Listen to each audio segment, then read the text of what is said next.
Thank you all for coming here today. We really appreciate it. We're very excited to be here with WIPO and co-sponsoring this event on copyright and the age of artificial intelligence.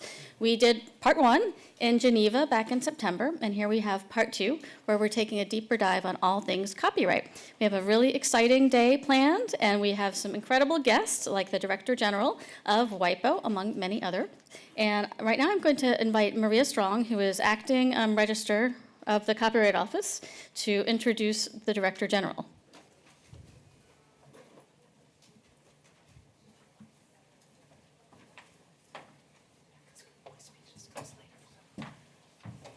So thank you, everybody, and welcome to the United States Copyright Office. It's our privilege to be hosting this continuing conversation on artificial intelligence. I'd like to thank all of our colleagues at WIPO and working on this, our colleagues in the Copyright Office, and our colleagues also in the Library of Congress to make this event possible. I think there's going to be a lot of questions that are going to be raised during the day. I can't promise we'll have all the answers, but it's an important topic that crosses many in the copyright community.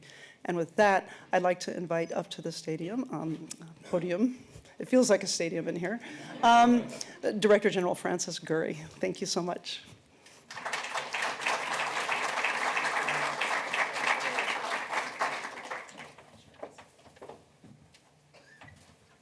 Thank you very much, Maria. So, ladies and gentlemen, a very good morning to you all. It is a pleasure and a privilege to be here in Washington, in the great city of Washington, and for this event. So let me start by thanking the United States Copyright Office and the Library of Congress, also represented here.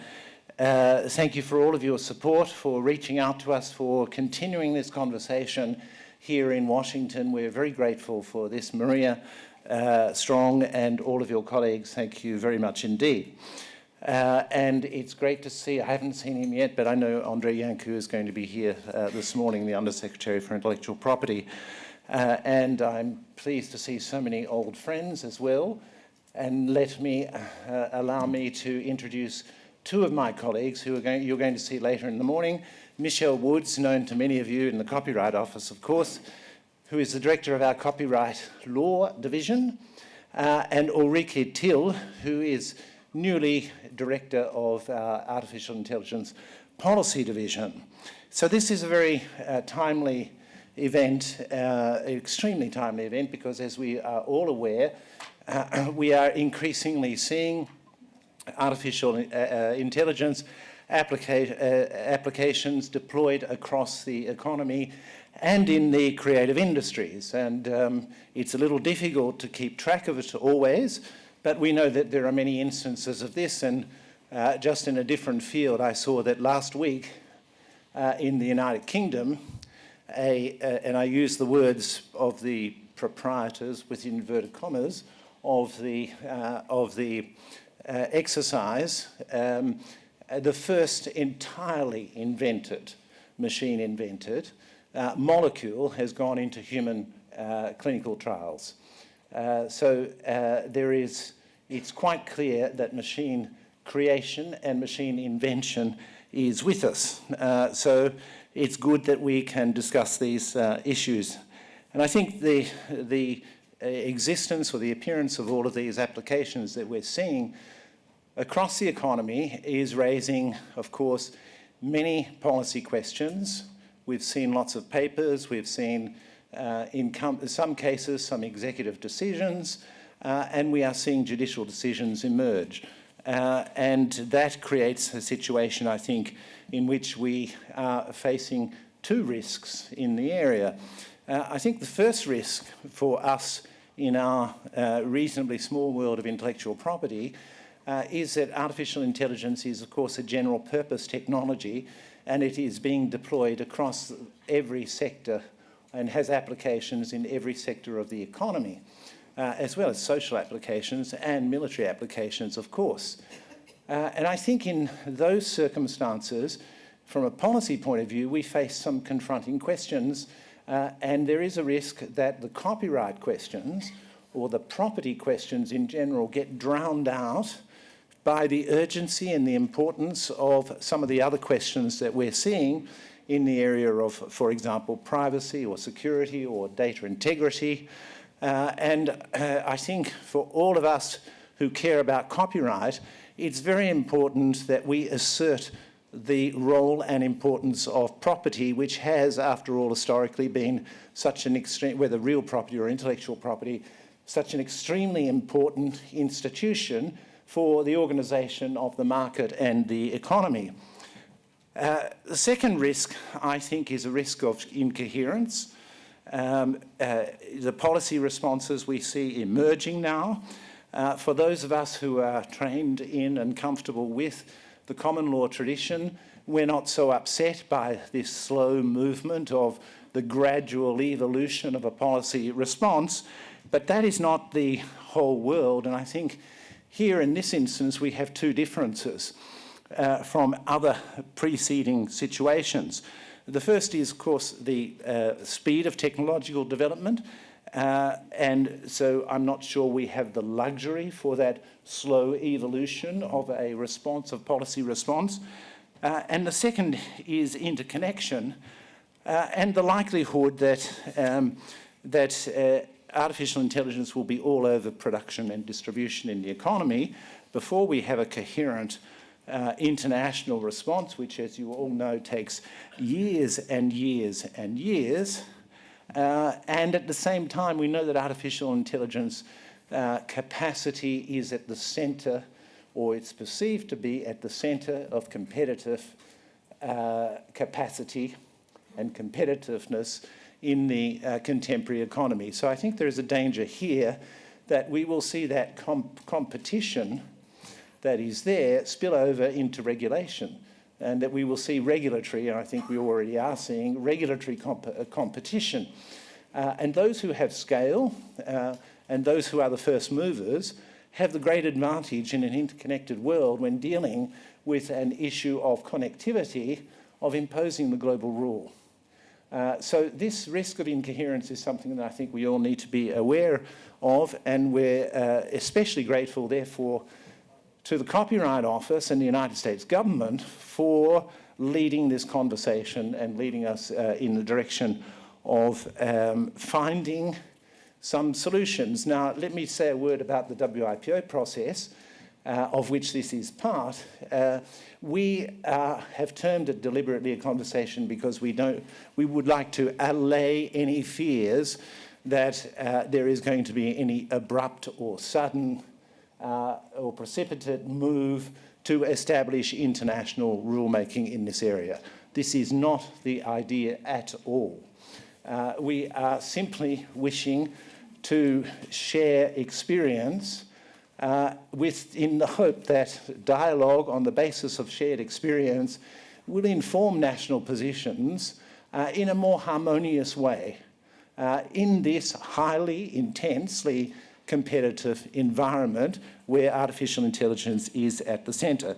So it's very much a conversation, and I don't know about you, but I certainly don't have any answers in this area. I find it extremely difficult and extremely challenging and extremely complex.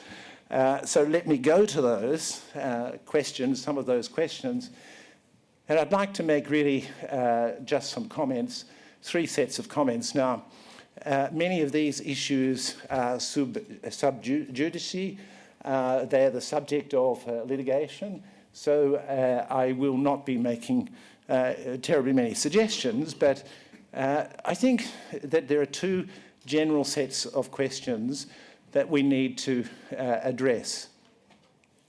The first is the interaction of, or the impact of artificial intelligence on our current copyright system, and let's confine it to copyright here.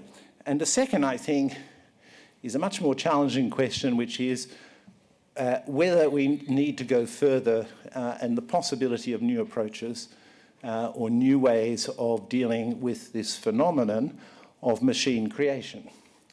So dealing with the first, I think here I would just like to mention two, I know there are many issues, two issues that I think are at the centre of the interaction of artificial intelligence and the deployment of artificial intelligence applications with the existing copyright system.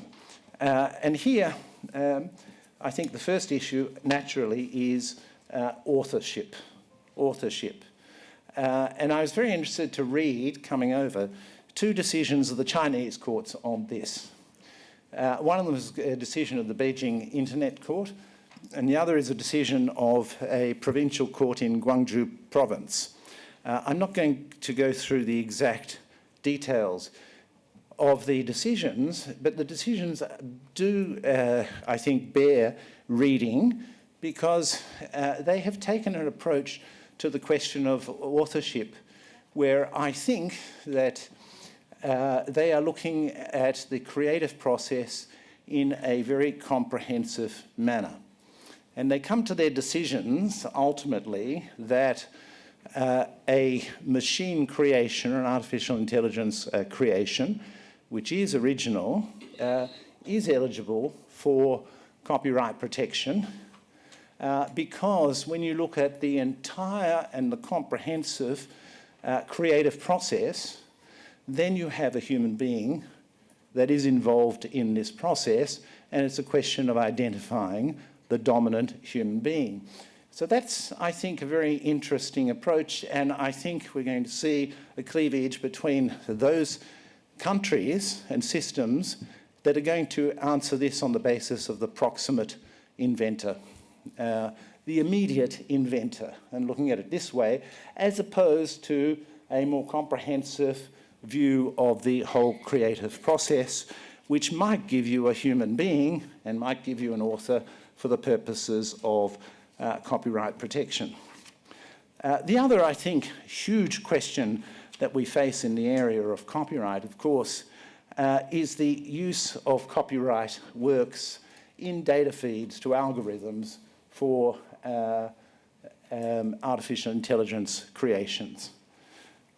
Here, this is obviously an issue that is raised, if not directly, then certainly obliquely, in the Amazon Audible case. And we need to wait for the court's approach and decision in that litigation, and there are lots of views about it. But this is a very fundamental question, I think, because you have many government policies at extremely high levels encouraging the free flow of data. And the free flow of data in the interest of the development of artificial intelligence capacity and its spread across the economy. And you see in Japanese legislation an exception with respect to this, which I think is something that we need to be very careful about.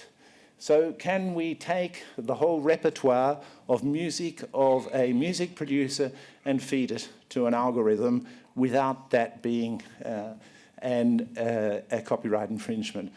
Of course, we will get some guidance on this from the Amazon Audible litigation. We won't necessarily get an answer to the broad policy question, but we will certainly get, I think, some answer. And I think the somewhat similar question arises with respect to the use of deepfake technology in audiovisual performances. So I am told, and I'm not an expert, but I am told that it is possible to construct an actor's role without the actor playing the role, on the basis of the data that is gleaned from the preceding performances or appearances or photographs or sounds or images of the actor concerned. Now, this is a very fundamental question also, and I think it's very related to the first question of infringement of copyright by the use of copyrighted works in data feeds to algorithms. And I don't know the answer, and whether this is something that is going to require permission. Of course, there are other legal remedies that will come into play. Privacy might come into play, defamation might come into play, and the whole deep fake question is a huge question for society in many, many ways. And this brings us back, I think, to the point that we really have to, in the copyright community, impose the importance of the property question in the policy considerations in relation to all of these questions that we are now seeing.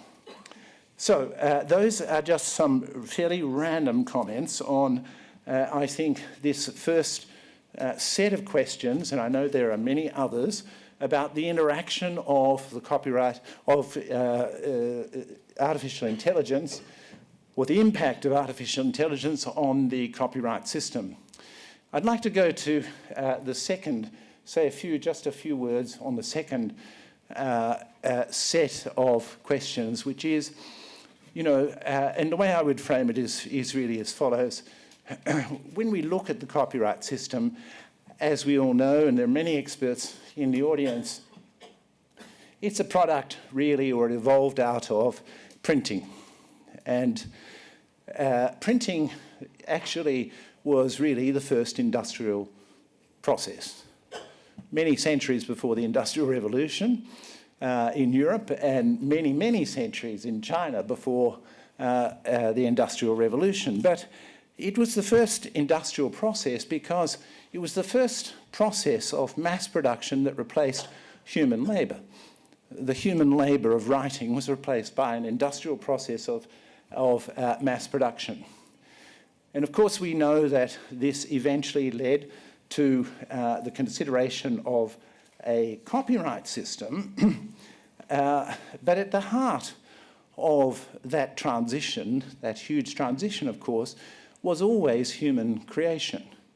What changed with printing was really the expression and the distribution capacity with respect to human creation. It didn't change human creation. I think here we're facing an entirely different situation. We're facing a situation in which machine learning has led to machine creation and machine invention. And it's a very different thing from changing your methods of production and distribution. And I think it's a very radical change that we need to give serious consideration to. And you look at our copyright system, and all over it are provisions relating really to human creation. Moral rights, integrity, attribution, the length of copyright, the life of the author, and 70 years. Are we going to do the life of the machine and its offspring? It's all over our system is human creation. So I think we do need to give very serious consideration from a policy point of view and in a quiet manner to whether or not we don't need two different systems. One system which is there to reward and incentivise human creation, and another that is there to reward and incentivise machine creation. Now, it sounds very dramatic, but I think this is something that we do need to consider very profoundly. And of course, it's going to raise civilizational questions, really, of the extent to which we want in our economy and society to favour machine creation or disfavour machine creation in relation to in comparison to human creation. So I would say that is one of the new questions that is going to lie at the heart of our debate. And you can imagine that you might have, for example, a system which gives a property right in respect of machine creations for 10 years or for 20 years. I'm just drawing examples out of the hat, but which is modelled along the lines of the reality and use of machine creation in our economy, as opposed to the reality and the use of human creation in our economy and in our society. The biggest challenge, as far as I can see, for this, besides the policy challenge of how we go about doing that, the biggest challenge is going to be how will we ever know what is a machine creation and what is a human creation? And I don't have any answer to this, but perhaps those of you who are expert in the area have thought about this and thought about the ways in which you would be able to make that distinction. But I'm not sure that people are going to necessarily tell you or indeed are telling you that this is a machine creation as opposed to a human creation. So this, I think, is a real challenge for us. Two final words, if I may. The first is another major question that I think underlies many of the other considerations that we have with respect to artificial intelligence, and that's data and the status of data. And of course, it's a policy confusion and a policy mix. We've got all sorts of issues, policy issues that come into play with data and the data economy and the increasing use of data throughout the economy. You know, we have privacy issues, we have integrity issues, we have security issues, we have competition law issues, and the list goes on. Everything is coming up with data and converging on data. And you see that all come together, for example, with respect to medical data, where you have a market estimated at around about 240 billion United States dollars worldwide of medical data, increasing rapidly. But all of those questions come into play. Whose data are they? So property, I think, has an extremely important role here. And of course, the interaction of whatever you decide about policy in relation to data is going to have a major impact on the intellectual property system and on copyright. Because if you start making policy pronouncements about the use of data and the flows of data, then, of course, the intellectual property system is there saying that certain categories of data, when they satisfy certain criteria, are eligible for property rights. So I think data, besides machine creation, data is another very profound question where we are a long way from, in the policy area, really knowing how we are going to be treating this. And my last remark would then be that, you know, we have a lot of very profound questions here. And we have at the same time a conjunction of awkward circumstances, I think, in the world, because these questions relate to technologies that are deployed on a global scale. And if you consider in the creative industries, the platforms, operations, they're global. At the same time, these technologies lie at the heart of competitiveness. And competitiveness lies at the heart of course, international economic relations. And at the same time, we see a faltering multilateral system with respect to rulemaking. I think there are many things that are happening well in the multilateral system, but rulemaking is not one of them. So we have, I think, the conditions of a storm here. And I think we all need to be aware of that in this area. And it's for this reason that we are extremely grateful to the United States Copyright Office for engaging in this way. The United States Patent and Trademark Office, Andre Yanku has just walked in. We're very grateful for your support for an international conversation with respect to these extremely challenging questions. So thank you very much for this opportunity to say a few words this morning.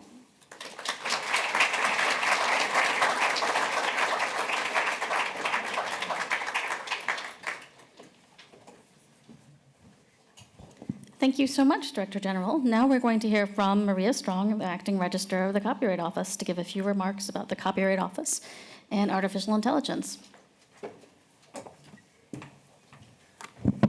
Thank you, everybody, for coming again. Thank you, Director General, for your very insightful remarks to set up the stage for today's conversation and the continuing conversation that we'll have both here in the States and in other places around the world. We are excited to begin and continue this conversation coming out of the Geneva event last September, and their then Registrar of Copyrights Karen Temple actually spoke and moderated the panel on copyright, and today we continue that conversation. Here at the Copyright Office, we are keenly aware and interested of the intersection of copyright and AI. As the primary agency charged with administering the nation's copyright system, the Copyright Office has long understood the importance of keeping up to date with changing technologies. We look at these evolutions from both a practical and policy standpoint. Practically, we must adjust to changing technology when we're examining works for registration, because each application requires us to make a determination on whether a particular work is copyrightable. In addition, we have long provided advice to Congress, the courts, and our intergovernmental colleagues on policy issues related to copyright and emergent technologies.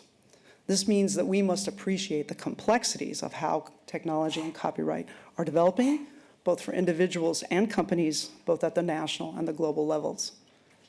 Thankfully, we have experience in adapting to new technologies. Each wave of technological advancements has brought new challenges.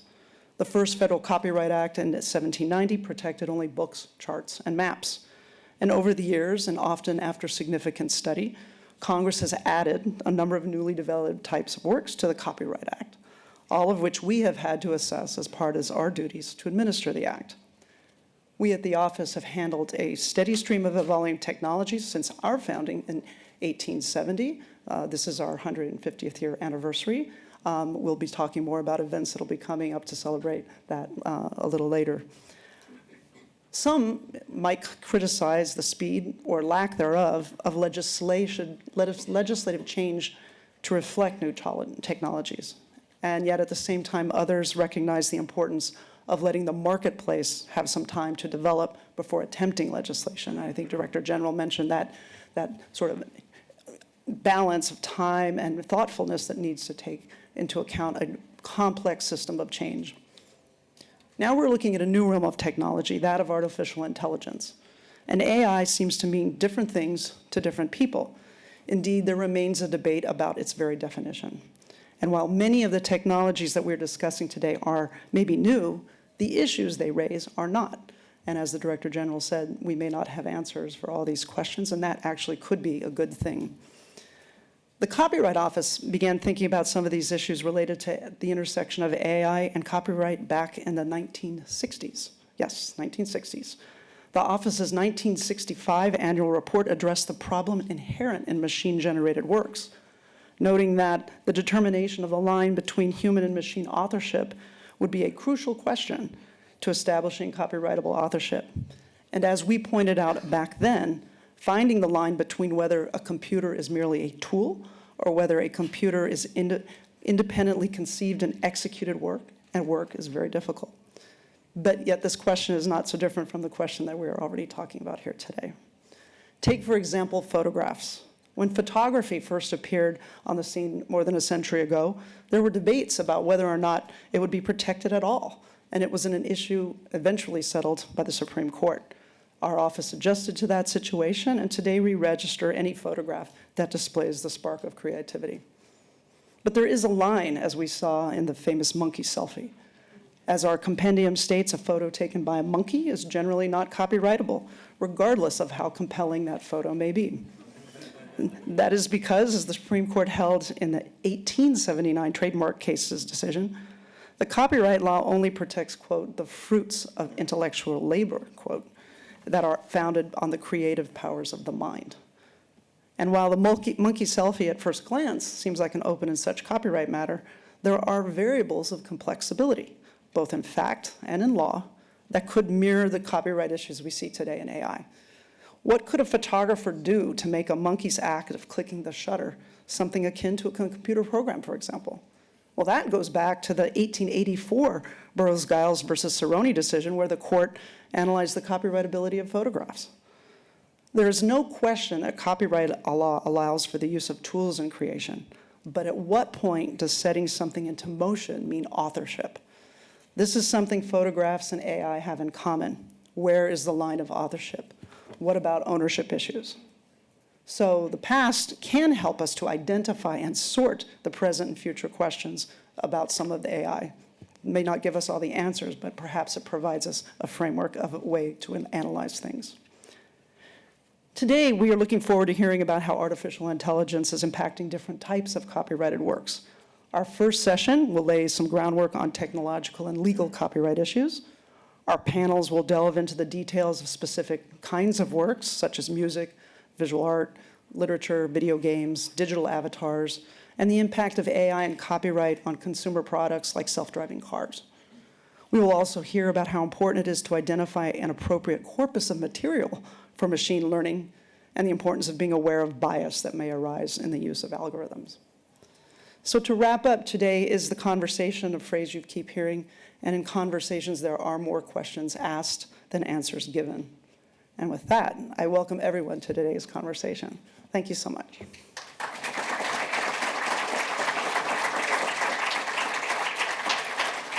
At this point, I have the pleasure of introducing Andrea Iancu, Undersecretary of Commerce for Intellectual Property and Director of the United States Patent and Trademark Office. Director Iancu has held this position since 2017, having left the private sector where his practice focused on IP litigation. He too was at the WIPOA event last September in Geneva, and we are very pleased he's able to join us today. Please join the floor. Thank you so much.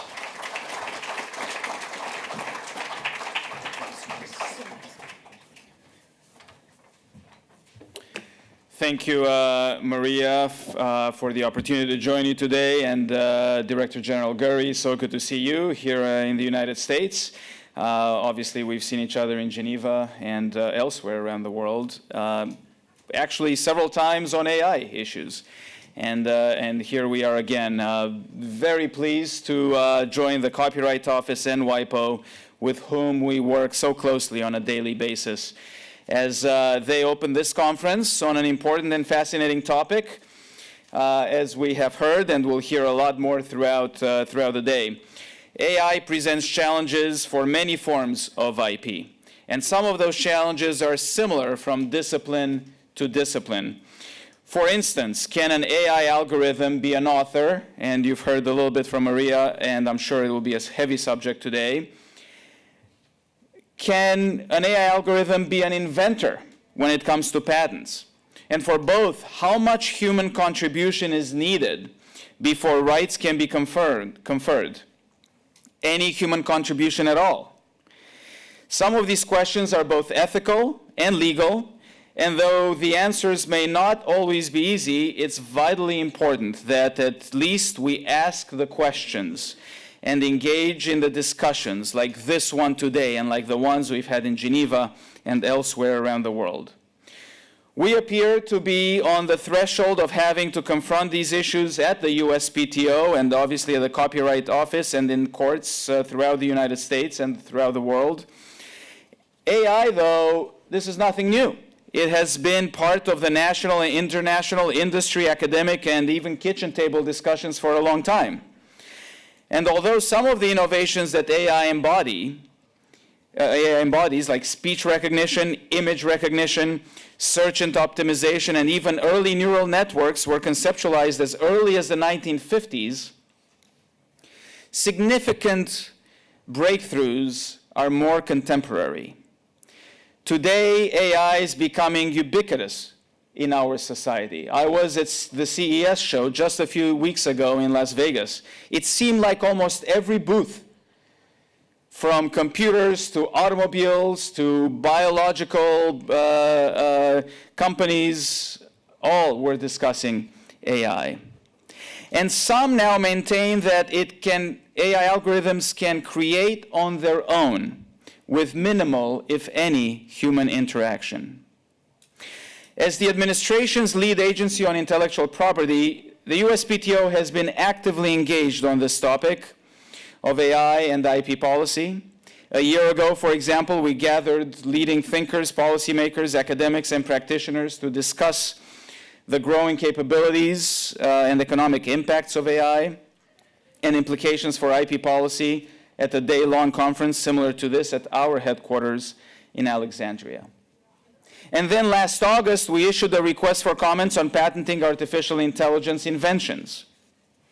And then 2 months later, in October, we followed up with a request for comments on intellectual property considerations for innovation more broadly, including specific questions of the AI nexus with copyright law. We've received many, many comments from the United States and internationally, and we are now reviewing those comments that we have received, and will be issuing a report, hopefully, in the coming months. But as we go through these exercises, we should be careful and we should be careful not to jump to conclusions. Instead, we obviously need to be deliberate and have a steady hand.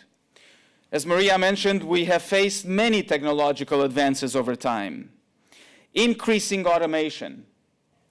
And this new advance may be just another step along the spectrum. So our current policies may work just fine. On the other hand, they may need to be updated, as AI could also present brand new issues which we are exploring now throughout the US government and here at this conference today. This is why I am so grateful to be working with all of you, with the Copyright Office, with WIPO on these very important issues, and it's great that you're all having this deep discussion today. I wish you a great conference and hope to see you around the policy circles in Washington, D.C. again soon. Thank you very much.